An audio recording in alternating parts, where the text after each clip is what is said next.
So my nephew just called me and interrupted the video. So again, if you add on to restaurants, you got to get it approved, any kind of construction. And then they review your HACCP plans and approve that. Your state and local regulatory authorities that write or adopt the food codes. It will differ from state to state, to be honest. And they're going to enforce the systems. They're going to enforce the laws and make sure that, you know what, people are doing what they need to do so that people aren't going out and getting sick. Food service inspectors, they require all operations. So usually if you go into an operation, you'll see a inspection, and it will have a grade on there.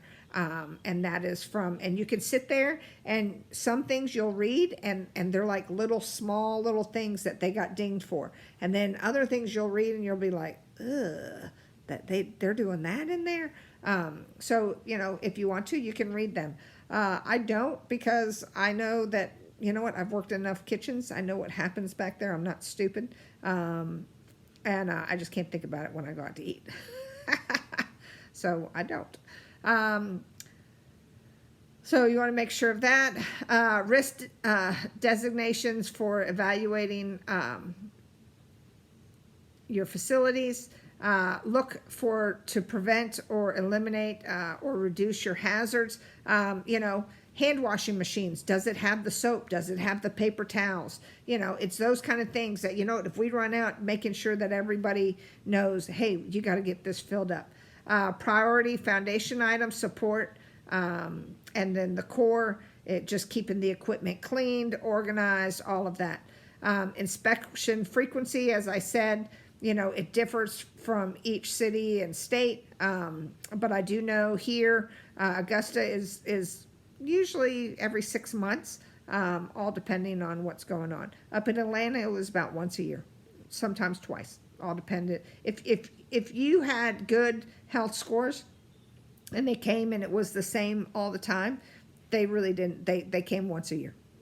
If you didn't, they were there twice a year. So it really is kind of looking at that. Risk factors can affect the frequency, your inspection history, the service, especially if you're high risk, if you're servicing a high risk population, you know, they're going to probably come a little more frequently, especially if they start finding things that are wrong.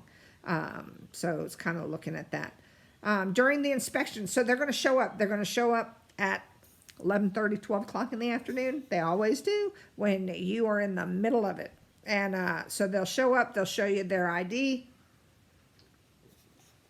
They'll give you the reason for the inspection, and, you know, you cannot deny entry, and you go, okay, and you start walking your property, taking notes. They're going to be taking notes. They're going to be asking you questions. They're going to ask your staff questions.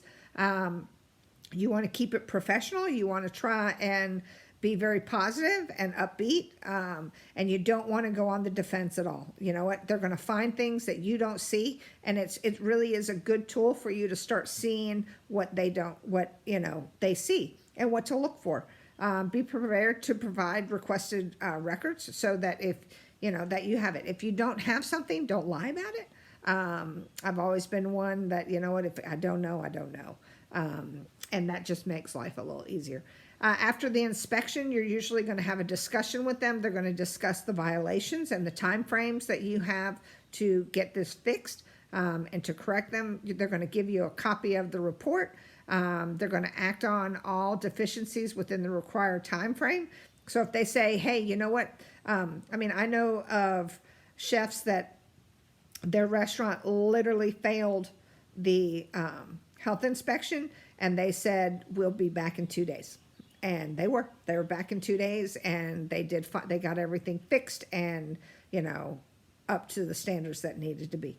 I know of places, I've heard stories that, you know what, they give you 2 days and they come back and it's still just crazy. And you know what, they just shut them down. You only get so many warnings until they do just shut you down for health violations because you're not practicing good sanitation. So, it really is good to have. An inspector may close an operation when there's significant lack of refrigeration. So, you know, if you don't have enough refrigeration for what you're doing, they're going to close you down. Backed up sewage if you have backed up sewage in your facility, that means you got raw sewage that it's coming through the pipes and it's on the floor, it's around, you can't serve anybody, it's shut down. Any emergency such as fire or flood, an infestation of pets, long interruption of electrical or water. So, if you don't have running water, they're going to shut you down. Clear evidence of foodborne illness outbreak related to the operation. Oh, wow, that's a big old thunder. So those are reasons why they will shut you down.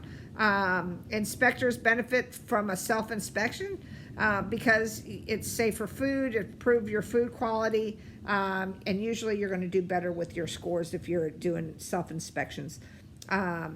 When conducting them, you have a checklist, identify any at risk. You want to make sure you have like the temperature gauges and all that so that you can inspect and have a staff member do it with you. So, benefits of self-regulation, increased understanding of foodborne illness. You're going to really have your storage and your equipment better. Your processes are going to be better.